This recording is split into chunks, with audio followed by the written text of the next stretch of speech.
Bueno, buenas noches. Entonces vamos a hacer un repaso de los temas vistos hasta el momento en el primer corte.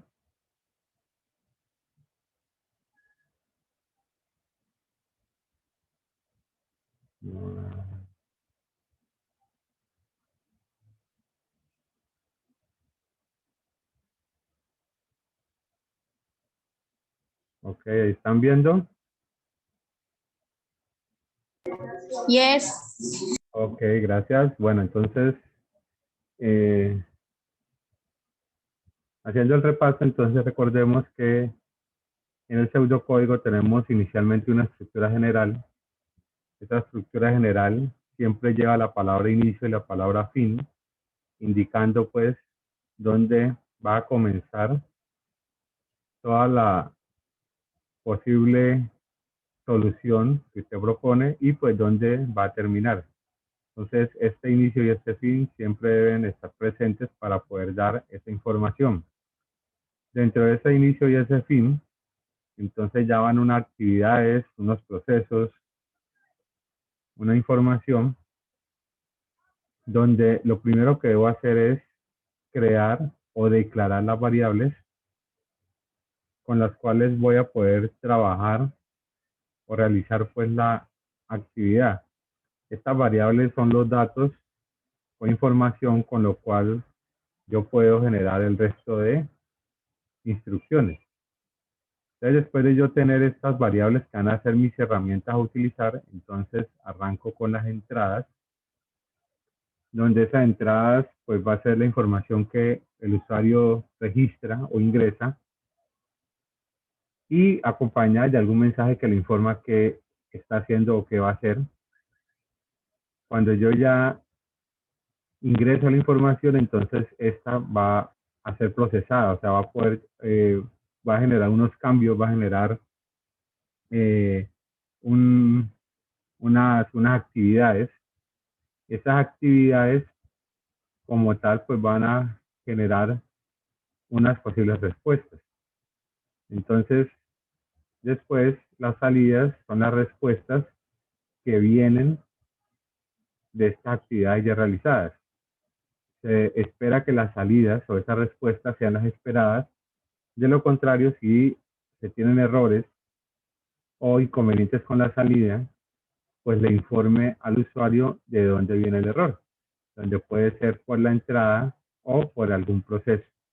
Entonces las salidas, pues, es una información indicando qué ha pasado con las anteriores actividades.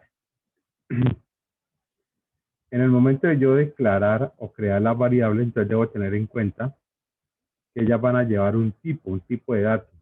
¿A qué se refiere? A que yo le debo indicar si lo que yo voy a ingresar son números o datos numéricos o si son datos de tipo alfabético. Si yo voy a ingresar datos de tipo numérico, pues tengo dos opciones. Datos enteros, donde como tal son números exactos, o sea que son datos de sin decimales, ya, o datos de tipo real, que estos sí van a llevar decimales. ¿Cómo yo defino el tipo de dato numérico? Puede ser que en la solución se solicite, donde indique que se va a trabajar con tal tipo de dato, como también puede ser que se aplique, claro, la lógica. Entonces, por ejemplo, si yo hablo de la edad, pues la edad va a ser entera, ya que como tal siempre se especifica de esa manera. Entonces, usted le preguntan la edad, usted dice 24, 28, 30. Entonces, por lógica, normalmente se trabaja como un tipo entero. Si usted le piden la cantidad de estudiantes, usted también lo trabaja entero. O sea, normalmente trabaja pues ese tipo de información de esta manera, porque si usted le dicen cuántas personas hay en el salón, usted no va a decir 25.8 o 30.2. Usted habla de 30, de 25, de 40 personas o estudiantes con esa cantidad. Para el caso de lo real, pues ya también determina de acuerdo a lo que está usted trabajando o lo que le están solicitando. Entonces, si se habla de temperaturas en un mes X, pues usted sabe que las temperaturas sí pueden tener decimales. Entonces, usted ya puede trabajar con temperaturas de 30.8, de 40.5, etcétera. Entonces, eso es de tipo real. Pero pues también puedo trabajar con variables alfabéticas, pues, que puede combinar también números y otros tipos de símbolos, pero en el caso de carácter solamente permite una sola letra o un solo símbolo. En el caso del tipo cadena, pues sí permite varios símbolos, letras, números y la combinación pues con ese tipo de símbolo. Entonces yo, por ejemplo, puedo tener dirección. La dirección puede ser cadena. O nombre completo puede ser cadena. Entonces ahí sí me acepta varios de esos datos. Dentro del nombre se recomienda pues unas formas para que el nombre quede lo más correcto posible. Entonces, inicialmente los nombres que usted defina para las variables deben ser alfanuméricos. Entonces, normalmente van las letras y después los números. Pueden ser solo letras, ya, pero no pueden ser solo números. Y el número no puede ir adelante. O sea que siempre va primero la letra o las letras y después el número. Por ejemplo, producto 1 o nota 1. ¿Ya? Entonces van las letras y después los números. Una variable como 1, 2, 3 no es válida. Solo números no es válida. Entonces hay que tener cuidado y atención con ese tipo de formación del nombre. El nombre puede ser largo. Entonces usted puede tener diferentes tipos de nombre que le permitan a usted generar ese tipo de solución. Por ejemplo, matrícula,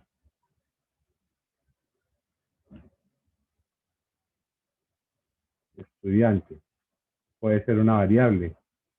Y la recomendación es que cuando es largo, no lleva espacios,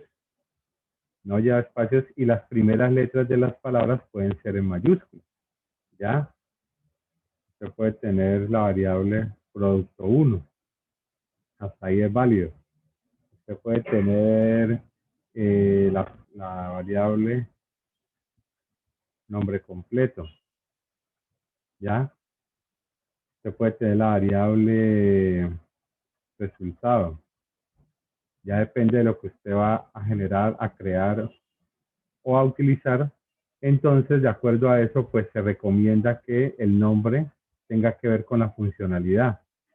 Entonces, si usted habla que es la matrícula de un estudiante, pues ojalá sea el nombre de esa manera.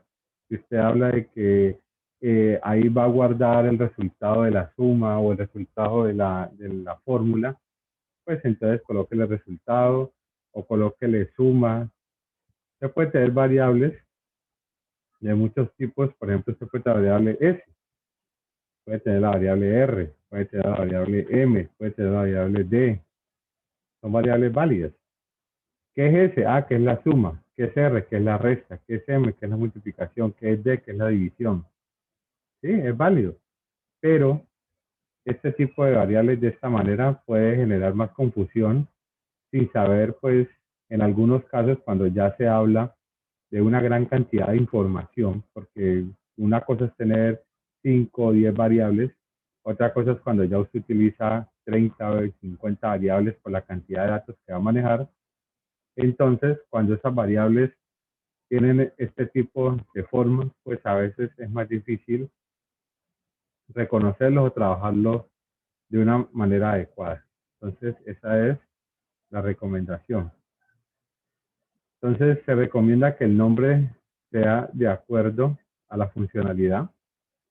De esa manera, entonces, usted sabe qué función va a generar, a realizar o a utilizar esa variable. Los nombres no pueden llevar caracteres especiales, o sea que tampoco es recomendado, y pues hay que tener también cuidado y en cuenta, por ejemplo, variables como niño. La ñ, como estamos trabajando pues con lenguajes de programación que normalmente son en inglés, la ñ o la tilde son caracteres especiales, ¿ya? Entonces, este tipo de formas no van a ser válidas en la declaración de una variable. Peor aún cuando usted le va a colocar, por ejemplo, el símbolo pesos o el ampersand, ese tipo de caracteres especiales, incluido la ñ y las letras con tilde, no son válidas. Entonces hay que tener cuidado porque esto no va a ser aceptado. Entonces, los nombres deben ir sin caracteres especiales y como usted lo cree, así lo debe utilizar. Entonces, si usted utiliza la variable con mayúscula, perdón, si la crea con mayúscula, pues debe utilizarla de la misma manera. Entonces hay que tener cuidado cuando se cree la variable, cómo se creó, y que no vaya a cometer el error más adelante de que la escriba de una manera diferente, porque para el sistema ya es otra variable. Hay que tener cuidado. Cuando ya tengo las variables, entonces ya puedo definir las entradas. Normalmente la entrada es lea y la variable que usted necesita, pues guardarle el valor, ¿ya? Entonces, aquí es donde se ingresa el valor que necesita o que usted le dice al usuario que ingrese. Pero ¿cómo se lo dice? Pues tiene que decírselo con un mensaje. ¿Ya? Ingrese el valor de la temperatura o ingrese su edad. Entonces, lea tal cosa. Entonces, el usuario simplemente ve este mensaje que le está indicando que haga algo. Él ingresa el dato, pero pues él no sabe dónde queda guardado. Simplemente se supone que el dato ya quedó guardado y que entonces con ese dato se va a hacer algo y con lo que se haga pues va a obtener alguna respuesta o algún resultado. Entonces siempre esto va acompañado de un mensaje indicándole al usuario qué es lo que está ingresando. Cuando ya ingresa el dato, pues entonces ya se genera el proceso. Dentro de ese proceso pueden haber fórmulas, operaciones, o puede ser el uso de las diferentes estructuras que hemos visto, donde se generan pues estas actividades, esas acciones y demás, para poder yo generar alguna información y esa información pues ya viene a la salida. Entonces, en la salida pues ya se muestran esos mensajes con esos resultados, es la combinación de un mensaje con los resultados esperados o con la información que me arroje los procesos, donde se espera pues que esos resultados sean los que yo quiero, los que yo necesito. Pero si no es así, pues entonces se pueden generar mensajes de error. Como tal, a nivel general, pues se recomienda que todos los mensajes sean claros, que sean específicamente lo que se necesita, como se dice, no dar tanto rodeo, concretos, ¿ya? Entonces, en este caso, pues, aquí, si es la suma, entonces la suma de y tal cosa y ya, no tanta cosa que, que genere pues más confusión. Y pues si son errores, pues ojalá sean educativos y pues sirvan mucho de guía, donde pues le diga al usuario o al cliente qué está sucediendo. Entonces, posiblemente dónde se equivocó o qué pues error presentó, alguna cosa por el estilo, para poder entonces generar nuevamente el proceso o la entrada y pues que el usuario sepa qué pasó. Y pues la idea es que siempre usted se coloque en los zapatos del usuario. Si usted fuera el usuario, ¿cómo le gustaría ver la información o qué le gustaría ver en eso que está sucediendo o en eso que usted está trabajando? Entonces, no piense como programador. Si usted fuera el cliente, si usted fuera el que utilizaría la aplicación, entonces, ¿qué le gustaría ver? Entonces, eso es, como dicen popularmente, ponerse en los zapatos del otro. Entonces, yo como usuario, cómo quisiera ver las cosas y de qué manera, pues va a estar mucho más claro y mucho más eh, ordenada y que de verdad me informe. Bueno, teniendo entonces esto así a nivel general, entonces ya entramos a otras herramientas que nos van a ayudar a generar soluciones, entre ellas las estructuras de decisión, donde estas estructuras yo puedo tener una decisión simple, donde solo miro la condición y si esta condición es verdadera, se generan unos procesos o actividades.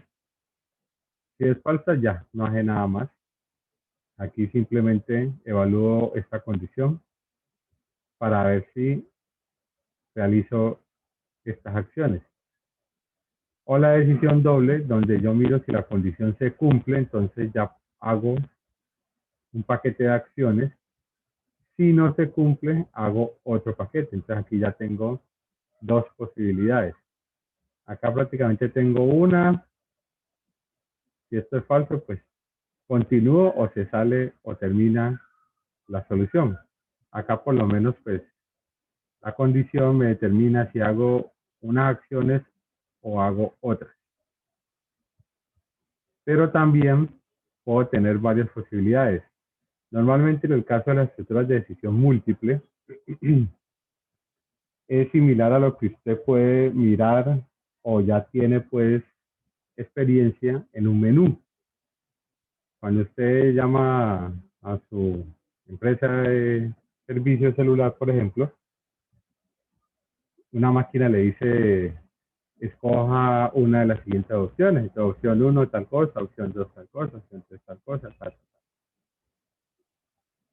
Si usted escoge alguna de las opciones, pues entonces puede ser que se genere unas actividades como podría ser que le muestre otro menú, ¿ya? Pero entonces cuando usted entra a una de las opciones, a uno de los casos, pues tiene que decirle que corte para que cuando ya termine de hacer las acciones o procesos, pues simplemente se salga ya de la estructura, no tiene por qué quedarse aquí. Y pues dentro de el caso, pues puede usted tener otra cantidad de posibilidades, puede tener otras estructuras de decisión, puede tener otras estructuras de repetición, etc. Entonces, yo puedo tener estas posibilidades para tomar decisiones y esas posibilidades pues se pueden mezclar o anidar de acuerdo pues a también unas condiciones. Por ejemplo, yo puedo tener el caso en que yo tenga muchas condiciones, las que sean necesarias, y todas tienen que cumplirse para yo poder realizar estas acciones o estos procesos. Entonces, si yo tengo muchas y en este caso unidas pues con el conector y todas se cumplen, hago esto. Entonces, por eso dice condición 1 verdadera y condición 2 verdadera y condición 3 y las que sean. Viene acá. Si una de las condiciones falla, no se cumple, cualquiera que sea, entonces viene para acá. Pero yo como le digo al usuario, ¿cuál no se cumplió? Aquí no hay forma de hacerlo, porque le evalúa todas y si una no se cumple, simplemente viene para acá. Es muy similar como cuando usted llena un formulario y hay una cantidad pues inmensa de, de datos por llenar, donde le pide pues cédula, dirección, edad, bueno, todo lo que pueda usted imaginarse. Y resulta que usted ya estaba registrado en esa página, por ejemplo. Entonces, no se pudo continuar el proceso, sale un mensaje. Ya, Usted queda como que, ah, ¿y qué pasó? No me di cuenta, no me pudo informar mejor, no, etcétera. En ese momento, pues no es adecuado porque pues queda usted de alguna forma u otra, pues sin la información de qué pasó y es que se recomienda esta manera. Claro, esto es más trabajo para el programador, pero como les digo, esto es transparente para el usuario. Él simplemente espera que todo funcione de una manera correcta y pues en lo posible eh, que para el usuario como tal pues sea mucho más factible. Entonces en este caso él mira condición por condición. Entonces, si la primera se cumple, ahora sí viene y pregunta la segunda. Pero si la primera no se cumple, pues de una vez le dice no se pudo porque la primera no era válida. Ahora, si la primera se cumple, viene y pregunta por la segunda, y si la segunda se cumple, viene y pregunta por la tercera. De lo contrario, pues le dice la segunda no se cumplía. Y lo mismo, si la tercera se cumple, entonces todas se cumplen y finalmente entonces realiza los procesos. Pero si no se cumple esa, pues viene y le dice no se puede por eso. Y pueden haber muchas más, más condiciones las que necesite. Pero él va evaluando una por una. Cuando llega alguna que no se cumpla, no sigue pidiendo información. O sea, ¿para qué va a continuar solicitando algún tipo de dato si definitivamente no tiene cómo eh, continuar, ya que pues realmente está, está mal alguna de las condiciones? Entonces, pues de una vez, él para, ¿ya? Él para y de una vez ya determina que para qué va a continuar. Entonces, esta es una mejor forma de generar ese tipo de estructura anidada.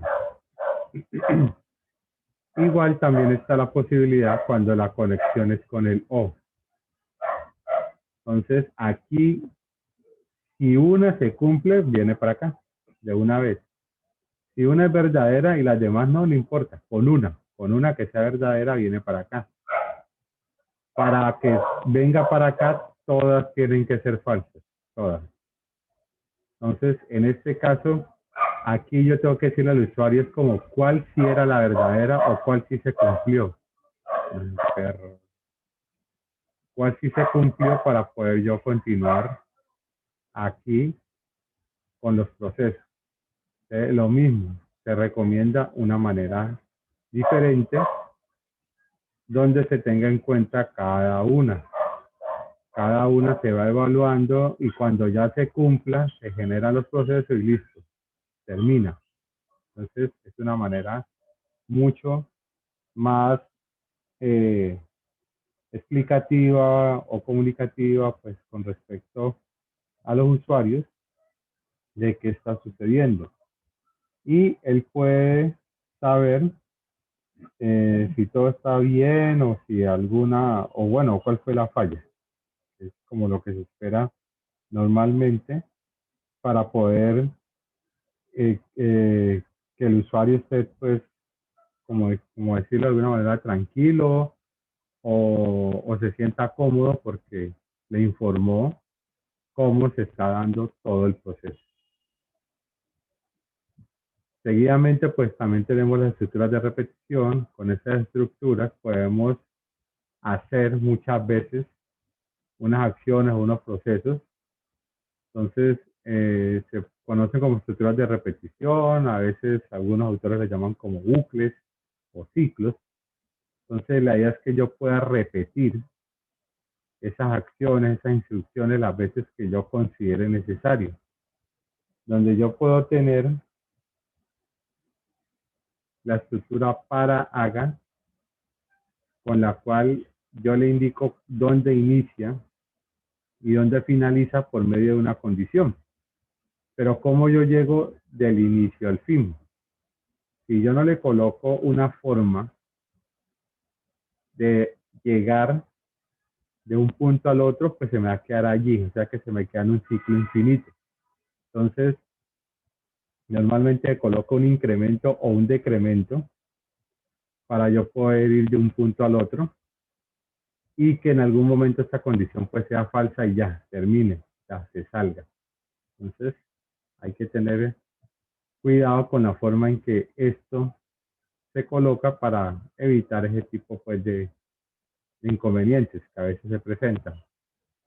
También está la estructura mientras haga. Entonces, en la estructura mientras haga, también hay una condición y antes de llegar aquí, la condición ya la convierto en verdadera o falsa. Si de entrada es falsa, pues no hace nada, se sale totalmente. Si es verdadera, ingresa a realizar los procesos y parte de los procesos es nuevamente yo coger la condición y convertirla en falsa o en verdadera para que vuelva y lo haga. Entonces, ahí también hay que tener cuidado de cómo defino yo o cómo genero que esa condición continúe siendo verdadera o siendo falsa para poder yo parar. Y finalmente la estructura haga mientras.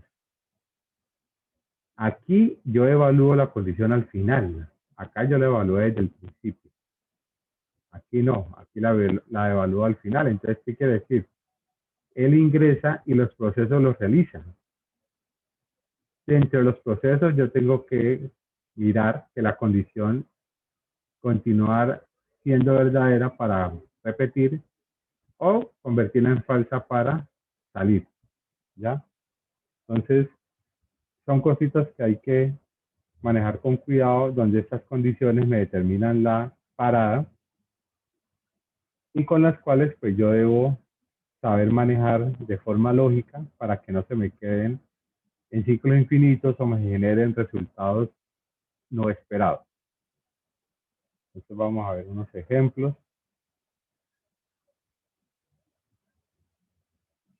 Entonces tenemos este ejemplo donde se dice pues que se va a registrar tres números diferentes y va a ordenarlos de mayor a menor.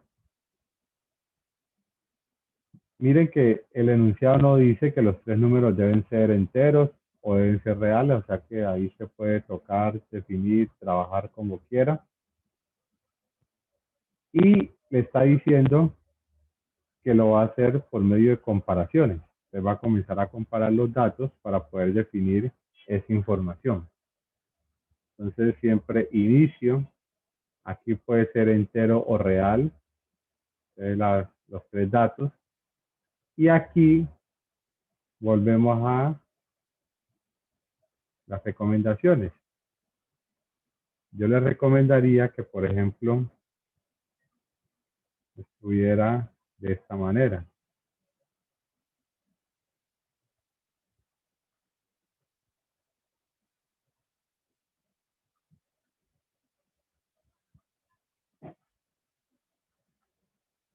Caramba, esto que le dio ahora.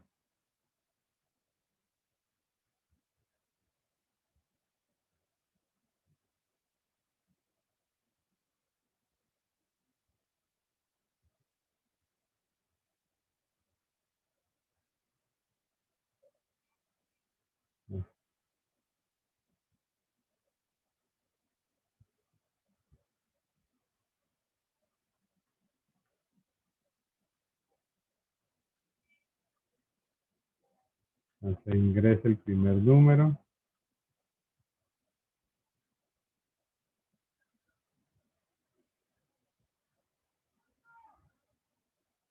Lea A.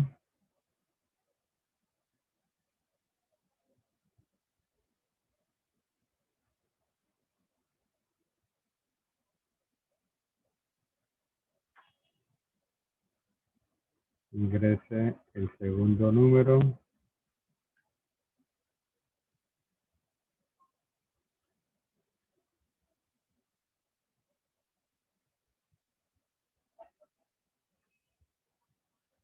Lea B.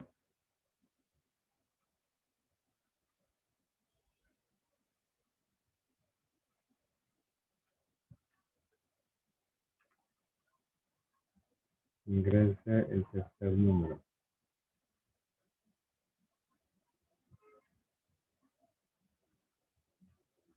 Le hace.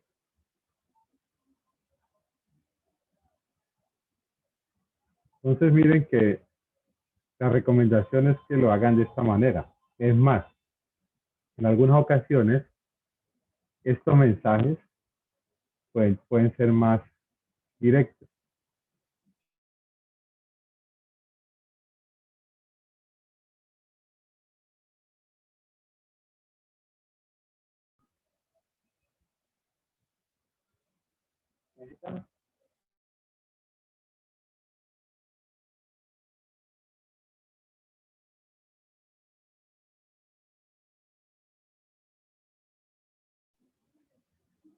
Entonces, en este caso, yo le estoy diciendo al usuario que vaya ingresando uno de los números, cada número, y él va pues realizando la acción.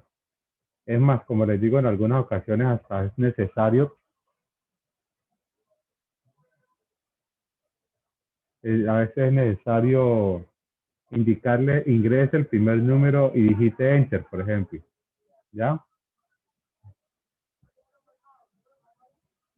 ¿Ya? Entonces, de esa manera, él sabe que ingresa el dato y le da Enter.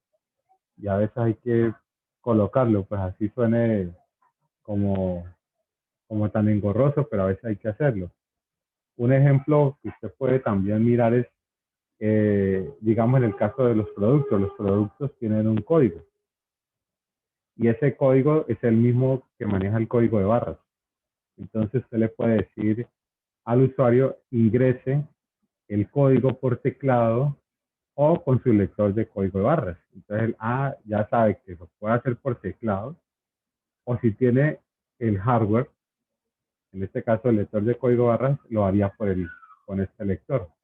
Entonces esa pues es una manera de yo colocar esta información para que sea más clara, para que sea mucho más concreta pues para el mismo cliente. Entonces son cositas que hay que mirar, que hay que analizar para poder determinar pues esas ayudas.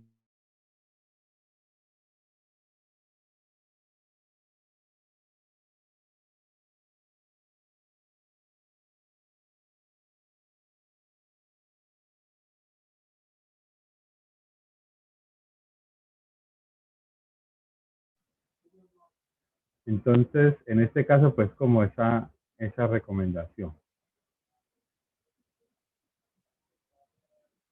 Bueno, entonces, después de ingresar los datos, pues ¿qué comienza a hacer? Comienza a hacer las comparaciones. Entonces, él comienza a comparar pareja de datos y si se cumplen las condiciones, pues entonces continúa y finalmente pues saca el resultado. Entonces, cada una de estas comparaciones pues tiene su lógica. Si A es mayor que B y B es mayor que C, pues por ende A es mayor que C. Entonces, el orden sería ABC. Si no, quiere decir entonces que B no es mayor que C, pero entonces hay que mirar si C es mayor que A y así, va comparando, ¿ya? Y con esas comparaciones sucesivas, como lo dice el mismo enunciado, de parejas de números, pues va generando los resultados posibles de acuerdo pues a esas condiciones.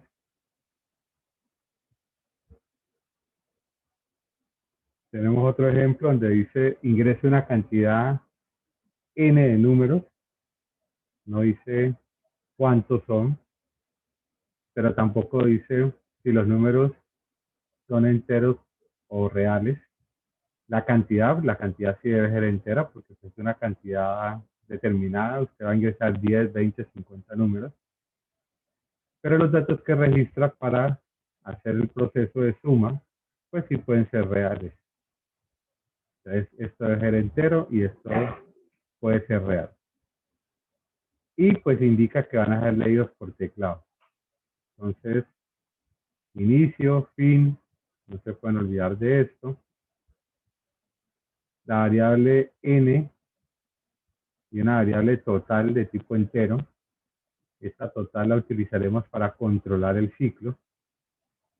Y la variable número y la variable suma son de tipo real. Entonces miren pues que normalmente usted puede tener ortográficamente ciertas palabras, digamos en el caso de números con tilde, pero acá número no puede llevar tilde porque le puede generar inconvenientes. Bueno, entonces un mensaje, escriba la cantidad de números a sumar, lea n, entonces la creé mayúscula, la utilizo mayúscula. A total le asigno el valor de n, o sea, lo que yo haya ingresado aquí o lo que el usuario ya ha ingresado, pues lo guarda también en la variable total. Y a suma la inicializo en 0. Entonces, mientras total sea mayor que 0, entonces ingrese un número, lea número, lo suma y le resto 1. ¿Para qué? Para que en algún momento esta condición ya sea falsa. Por ejemplo, cantidad de números a sumar, entonces el usuario le ingresó 10. Entonces ahora total vale 10. ¿10 es mayor que 0? Sí, claro, esto es verdadero. Ingrese un número, lea un número, lo suma, ahora le resto 1. Entonces ahora total vale 9. ¿9 es mayor que 0? Sí, claro, entonces lo mismo. Ingreso otro número, lo sumo y le resto 1 y así. Cuando total valga 1, entonces 1 es mayor que 0, sí señor, entonces hace el proceso. Ahora le resto 1, o sea que ya total vale 0. 0 es mayor que 0, no, eso ya es falso, entonces ya se sale. Entonces ya cuando se sale le dice la suma de los 10, que como el ejemplo les colocaba, lo que vamos a mostrar aquí es el valor de la variable.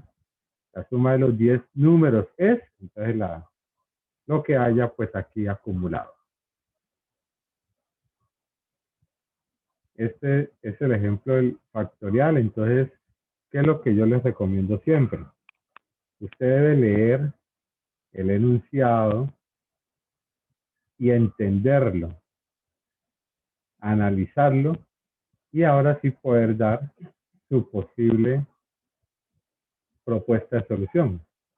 Entonces, desarrolle el pseudocódigo necesario para calcular el factorial de un número n que responda a la fórmula ta, ta, ta.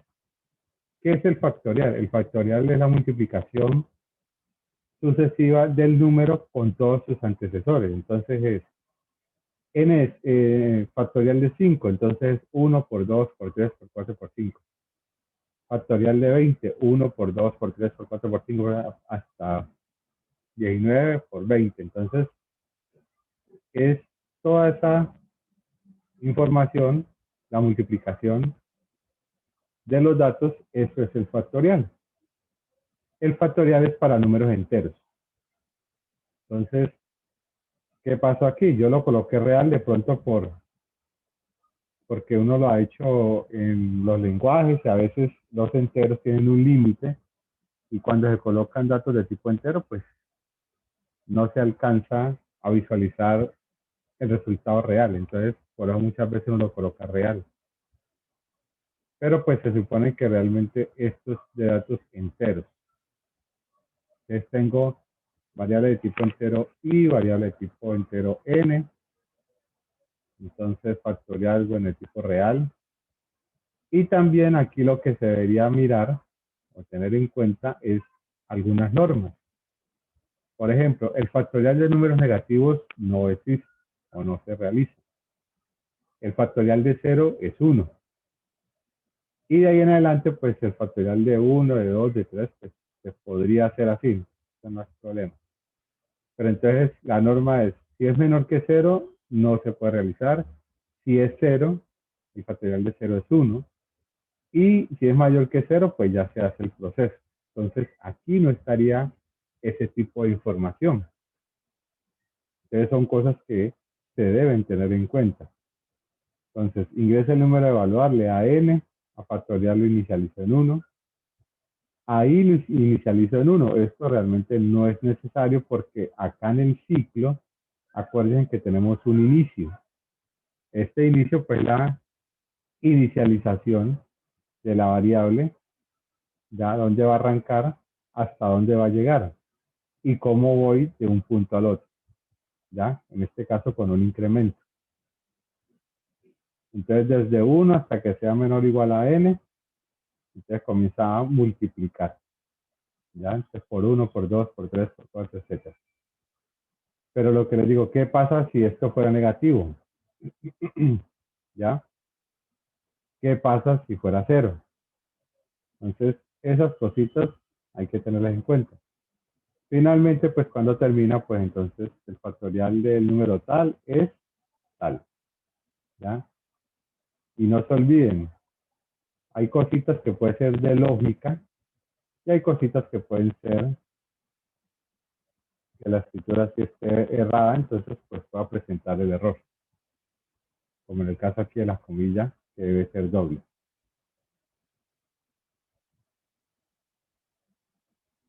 Y pues finalmente, en este caso, pues en este momento, un ejemplo rapidito de lenguaje C. Pero pues en esto sí ya sí tendríamos que realmente profundizar.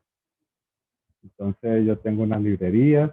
Esto normalmente es apoyo o es parte del lenguaje. Yo las necesito para poder hacer ciertas cosas. Si no las coloco, pues no va a funcionar el programa. Entonces se tienen muchas librerías para muchas utilidades y pues realmente utilizaremos unas pocas, pero pues hay más, como les digo. Este es el inicio. Si yo no le coloco esto, no va a funcionar. Entonces este es el inicio. Estas son variables de tipo entero. Este, con la comilla, perdón, con el slash doble, es un comentario. En este caso sería un mensaje para el programador. Lo mismo aquí. Cuando yo abro con slash asterisco y cierro con asterisco slash, esto también es solamente para el programador. Esto no lo ve el usuario. Esto es un comentario interno. Ahora sí lo que está acá, entonces ya esto sería escriba, entonces el mensaje, lea. Esta es una forma, ¿no? De escriba y lea. Hay otra forma y después la miraremos de una forma más detallada y pues que de pronto mucho más manejable y sencilla. Entonces aquí tenemos el sí, aquí está la condición, entonces esto sería el inicio del sí y acá está el fin sí. Entonces por eso también yo les recalco mucho eso, inicio, fin del sí, este es otro sí, si no, inicio, fin, si no, entonces abre y cierra. Si no coloco estas llaves, él me puede generar resultados que no son los esperados. Es lo mismo, sí, si no, abre y cierra. Este get es una espera de un carácter o espera de una tecla, como para que una parada. Aquí el System CLS es el clear screen, limpiar pantalla. Entonces le está diciendo al sistema que limpie la pantalla. Entonces esa es una forma pues de que quede la pantalla como reiniciada. Entonces ya coloca otra información. Están variables de tipo real, float, son variables de tipo real y una variable de tipo entero. Entonces otro mensaje es escriba, lea. Y acá está un según sea. Según sea la opción, entonces caso 1, aquí está el break o el cortar, caso 2, y esto es por defecto. Entonces, si no existe la opción, pues entonces normalmente va a mostrarles el mensaje de error. Eso es lo que normalmente maneja él por defecto. Vamos a ver otro ejemplo. Aquí tenemos un ejemplo donde se le dice al programador que se va a calcular la paga de un trabajador conociendo el número de horas trabajadas, la tarifa horaria, o sea que sería el valor por hora, y la tasa de impuestos. El número de horas trabajadas, pues usted se lo va a pedir al usuario y cuánto le paga por hora. Pero esta tasa de impuestos normalmente es una tasa definida, entonces este dato aquí podría estar faltando, que le diga, y la tasa de impuestos que es del tanto por ciento, por ejemplo. Entonces él sepa, ya sé con qué dato trabajar. Entonces, miren que está el enunciado y pueden estar faltando información. Entonces, ¿cuál sería la posible solución? Entonces, inicio, fin, variables. Entonces, miren que son variables de tipo real, porque yo puedo trabajar 3.8 horas o puedo trabajar 2.5, el valor de la hora, el salario base, descuento, entonces estos son de tipo real, cadena, el nombre del empleado, y pues unos mensajes. Escriba, cálculo el salario neto de un empleado, esto es lo que saca de un trabajador. Ingresa el nombre completo, le da nombre, ingresa la cantidad de horas trabajadas, le da horas, ingresa el valor por hora, le da valor hora. Ahora, ya tengo unos datos, comienzo a hacer unos procesos. Salario base, los descuentos, salario neto. Ya tengo la entrada, ya tengo los procesos y finalmente entonces la salida. El señor tal debe un salario de tanto. Y pues aquí sería más información, nombre, salario base, valor de descuento, salario neto, tanto. Es lo que siempre les digo, yo puedo colocar cualquier cosa en el mensaje. Si el mensaje está con errores ortográficos, él no lo va a corregir, simplemente lo muestra de esa manera. Y si tiene palabras soeces o cosas irrespetuosas, también lo va a dejar igual. Entonces, usted debe ser, de alguna manera, muy comprensivo, como les digo, mm, pensar en el usuario, pensar como usuario, entonces, para poder generar ese tipo de salidas de la forma más adecuada posible. Finalmente, entonces, tenemos otro ejemplo. Este me determina la edad de una persona.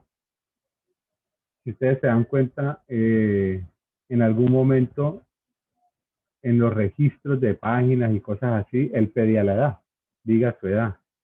Ya no, ya lo que él pide es su fecha de nacimiento para él calcularle la edad. Porque si usted ingresa la edad, pues el otro año cambia y el siguiente año cambia, entonces pues estaría usted que estar actualizando. Cuando le piden la fecha de nacimiento, entonces él hace el cálculo y pues ya sabe cuál es su edad. Entonces, aquí le pide la fecha actual, le pide la fecha de nacimiento y comienza a hacer los cálculos. Entonces, si el mes actual es mayor al mes de nacimiento, pues quiere decir que ya pasó su mes de cumpleaños. Entonces, simplemente al año actual le resta el año de nacimiento y ya esa es su edad. Si no, entonces, ¿qué pasa si el mes actual es menor al mes de nacimiento? Quiere decir que todavía no ha cumplido años. O sea que al año actual le resta el año de nacimiento y le resta 1 porque usted todavía no ha cumplido años, apenas los va a cumplir. Entonces ahí le genera la edad. Ahora, si los meses son iguales, o sea que está en el mes que cumple años, pero entonces hay que ver el día. De acuerdo al día, lo mismo, mirar a ver si ya cumplió años o si apenas va a cumplirlo. Entonces, pues finalmente le informa cuál es la edad de la persona. Entonces, es lo que hace en este caso. Bueno, entonces por ahora voy a dejar de grabar. Muchas gracias.